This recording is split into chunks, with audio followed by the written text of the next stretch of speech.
Bonjour à tous, nous sommes le 22 janvier. Voici l'actualité principale de ce jeudi. Ce mercredi soir, le judo de haut niveau s'est invité à Saint-Dizier avec une étape de la Judo Pro League. Sur les tatamis, Junéville-Marnaval Grand Est affrontait Asnières Judo 92 dans une ambiance survoltée.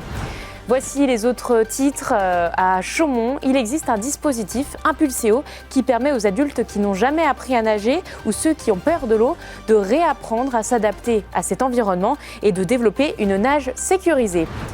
Concernant la météo, une journée grise attend nos départements. Le ciel sera totalement couvert sur l'ensemble du secteur.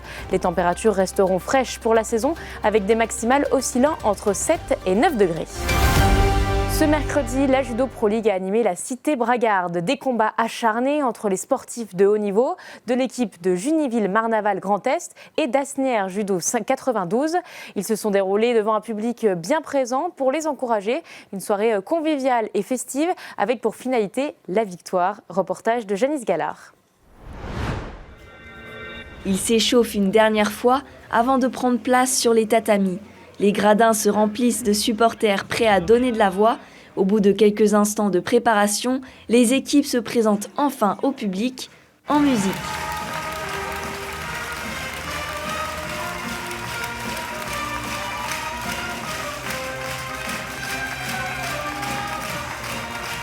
D'un côté, Junéville-Marnaval Grand Est et de l'autre, Asnières Judo 92, ces 20 sportifs de haut niveau répartis dans ces deux équipes s'affrontent dans le cadre des matchs de poule de la Judo Pro League, la première ligue professionnelle mixte de cette discipline en France, qui comprend au total 18 équipes.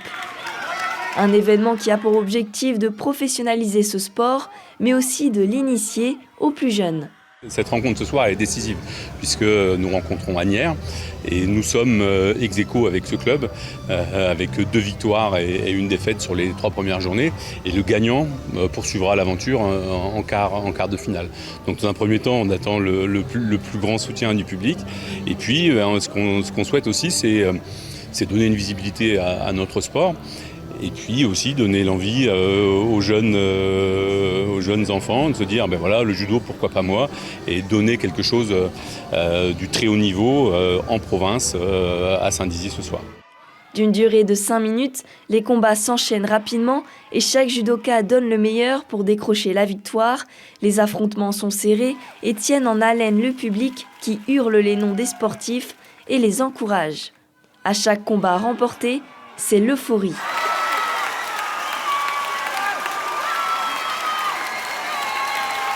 Certains matchs se terminent par une égalité, mais toujours sur les encouragements des supporters.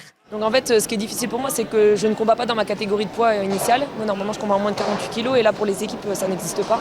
Donc je suis obligée de combattre dans la catégorie du dessus. Donc il y a une différence quand même de poids qui est de 4-5 kg. Donc là, physiquement, ça se ressent. Donc on le voit déjà sur la première séquence où je prends un impact physique assez important et je pense que ça vient de là. Après, stratégiquement, c'était de justement laisser passer l'orage parce que c'est une fille qui est agressive au début et qui diminue au fil du match. Donc c'était d'attendre l'opportunité pour moi de démarrer. Mais après, il s'avère que elle a été quand même très très stratégique. Elle m'emmenait beaucoup en bordure, donc j'ai pas pu beaucoup m'exprimer. Et l'idée aussi, c'était d'aller chercher le sol parce que c'est mon point fort.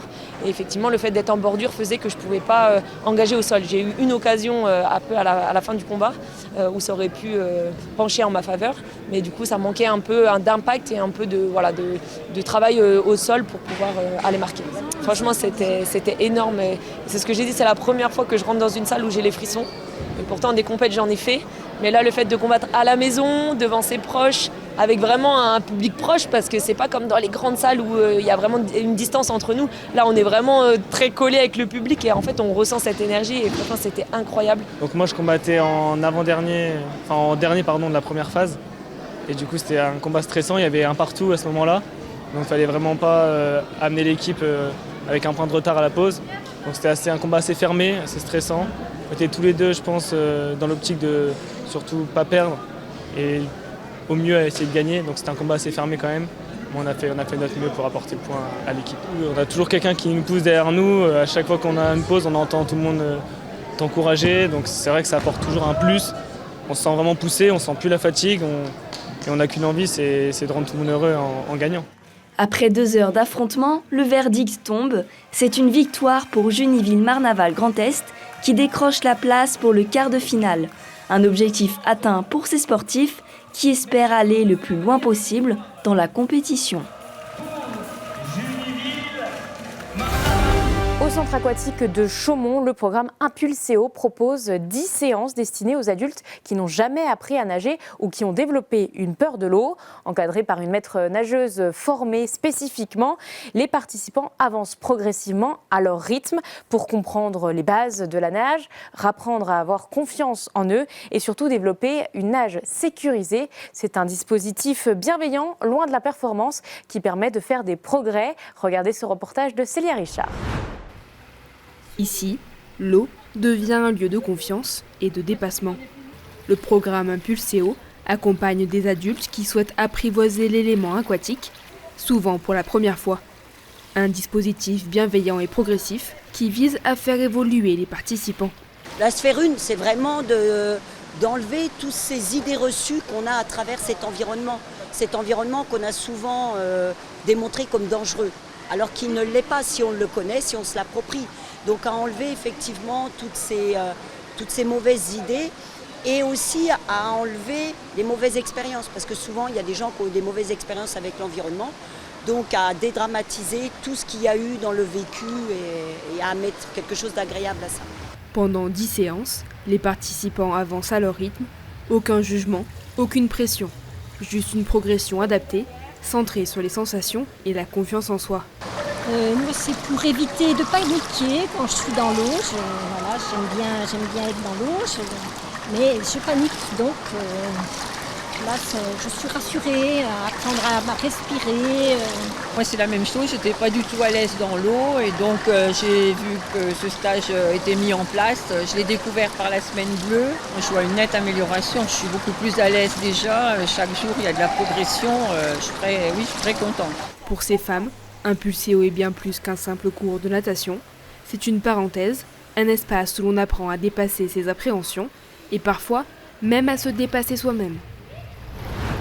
Dans un instant, la météo. Restez avec nous, l'information continue sur PTV. Pour plus de reportages, rendez-vous sur notre site internet ou notre application mobile.